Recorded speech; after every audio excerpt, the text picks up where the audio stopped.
I'm Jonathan Weinberg, and this is Drawing with Fountain Pens. Today I'm going to talk about a really kind of underrated pen, or a pen that there aren't a lot of reviews online about, but it's from a very popular company. This is a Kaweco Dia 2. And I think part of the reasons this has sort of been ignored a bit is that it's not, there's nothing thrilling about it, but it's actually, I think, quite elegant. Like a lot of Kaweco's pens, it is emulating a pen from their earlier days. Now, Kaweco is one of those companies that goes all the way back to the beginning of the 20th century. But it went out of business in the early 1960s. There's a complicated history, a German company, and then it was the name bought up and then revived and is now one of the more popular fountain pen companies. They're particularly known for their sport line of pens and really for pocket pens. Now, this isn't a huge pen, but it's not a pocket pen. And it very much goes back to looking like the Dia pens from the 1930s. And at that time, you could say that the pen that Kaweco was emulating in many ways was the Parker Duo Fold, which kind of took the world of fountain pens by storm. So I'm going to write with pen, and I'm actually, because it's around Thanksgiving, I'm going to do drawing of a turkey with the pen and try it out. Like it's not a terribly expensive pen, but it's not cheap. It runs for around $100, and like most of I think almost all the Kaweco pens from the in that price point, all the way down to the sport plastic pens, which you can get sometimes for around $20, they all use similar nibs, and you can swap one nib for another nib. So if you find this review interesting and useful, please don't forget to subscribe. It doesn't cost you anything, and it is the way to support the channel. So here is the Dia 2. You know that because it actually says on the pen here that it is the Kaweco Dia pen, and it says Germany on it. It doesn't say 2 on it, though, interestingly enough. And on the top, it has the very familiar Kaweco logo, and also on the bottom. I think if you compare it to a classic Parker Duo Fold from the late 20s, early 30s, you can see how similar it is. And Schaefer made pens too that look a lot like this. This would be more like a Duo Fold Junior, I suppose, in size rather than this larger size. Vintage pens tended to be smaller back in the day. So in a sense, this size is more true to that look in the 1930s. And of course, they really are imitating their own pens, or of that earlier version of Kaweco company that goes all the way back in the 1930s. And it was one of their most successful pens, and they they ran that pen, or had that pen, or made that pen into the 1950s, actually, without a lot of different changes. The original pen actually was not as this pen is. Obviously, this pen is a cartridge filler, and it or you can of course use a converter on it, but it has this knurling on the bottom, which is a kind of allusion to the older pen, which used to be, I believe the earlier versions were piston fillers, and there was a kind of blind cap on the bottom that you would unscrew and then be able to turn the knob. They still have the knurling here, but it doesn't do anything. It just looks great. And there's also, it's kind of hard to see this because it's black, there's also knurling here on the top, and I think that's actually quite attractive. It looks nice, it doesn't seem to do anything, but it's nice. When you undo the pen, you see that it has kind of a typical Kaweco nib. Here you see their brass sport pen. This is one of my favorite pens. It's classic.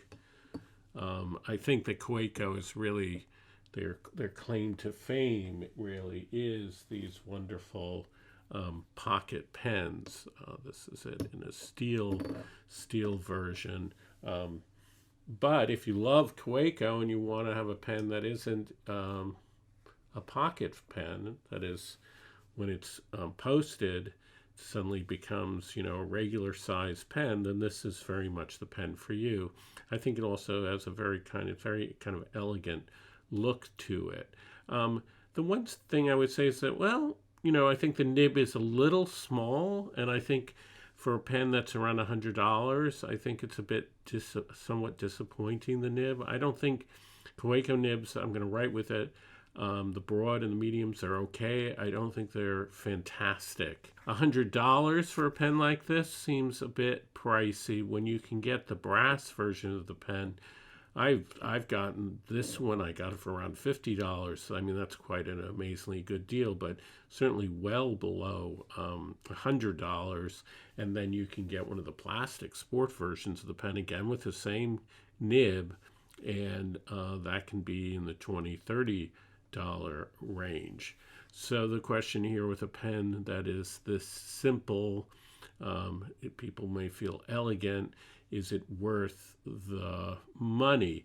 Now, it looks like it's plastic, and it is plastic on the outside, but it's much more substantial than that. It is kind of both, from what I understand, in the interior of it is actually made of metal. It might be brass, actually. And so the pen actually feels kind of substantial. It's not cheap. The one thing, though, I did notice about it was that it clearly posts fairly deeply, but it's a little loose. And I don't know if that's because my pen is like that or whether other people have noticed that problem. When you unscrew it, you see here, I actually have one of the tiny little Kaweco converters. You can get a regular size converter for it, and obviously it uses cartridges, and you can see the metal construction there, and then also you can see, I don't know if you can see, yes, you can see inside that it is brass on the inside in terms of the threads, and so it's very, it feels heavy and substantial and well made. So that's nice. So with the cap, it's around 27 grams, which, puts it in the range of, that's a kind of medium weight pen. I mean, it's not a big pen, so that's, actually a good weight. You take the cap off. Oh my goodness, it's hard to, there it goes. And it's around almost 17.7 grams, almost 18 grams. As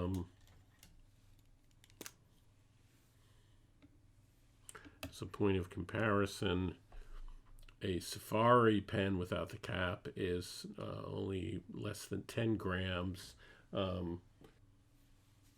And posted, because you really have to post, a plastic sport Kaweco is around 10 grams. So this pen, what I would say is that this pen is really for people who love Kawecos and they want a pen that is not just a pocket pen, that that can be used, particularly I think in an office, if you're a lawyer. I think I keep coming back to it. I think it's a very elegant looking pen, but it's not showy. So it's like a big pen, like a Mont Blanc pen. So it's understated but elegant. Size-wise, with the cap, it's just a little over 5 inches long. When it's posted, it becomes almost 6 inches long, which is pretty long actually. And let's look at points of comparison. It is smaller than a Safari.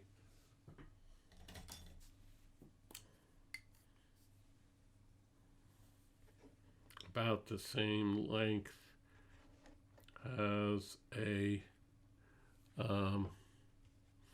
Pilot Metropolitan. I think this is makes sense as a comparison. A Pelican, the M200 line, you can see is actually smaller, and then if one was to get the brass Kaweco Sport, which I like so much, you can see that posted that's much shorter. So you can see how they're kind of positioning this pen in relationship to their own sort of favorite pens. Here's another one of the sport line to get you a sense of size. So how does it write?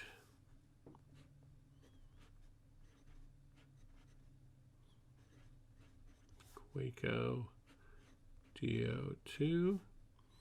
This has a broad nib in it. This is diamine chocolate brown.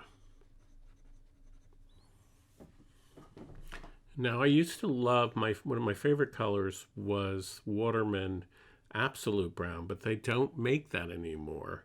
I don't know why, and so I keep on trying out different browns. This brown is almost black, so it's too dark for me. But anyway, this is Rhodia paper.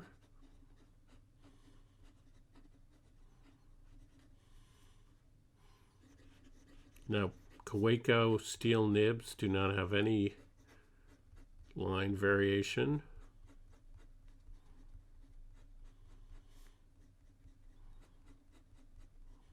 But I actually think their broad and medium nibs are pretty good. The broad nibs that I've tried are very smooth.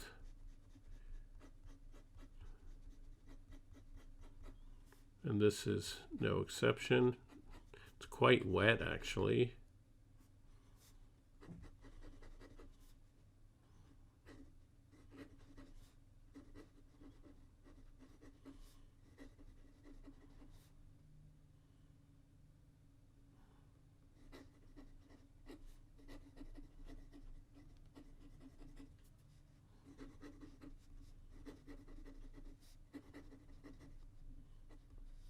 So no surprises, it writes nicely. The one thing that I would say about it is that although it clearly is posts, it's a little loose when it posts. So I'm a little nervous about it. Oh, one thing I didn't mention, the clip is very nice. You know, Kaweco sports are very well priced, but you have to sort of buy a lot of things. You have to buy an extra clip if you want it to clip. You have to, that's an add-on, and they don't come with converters, so you have to get a converter. This pen did not come with a converter when I got it, but I suspect that sometimes they do. And it's obviously meant to be used with a cartridge, an international style cartridge. So it writes very nicely.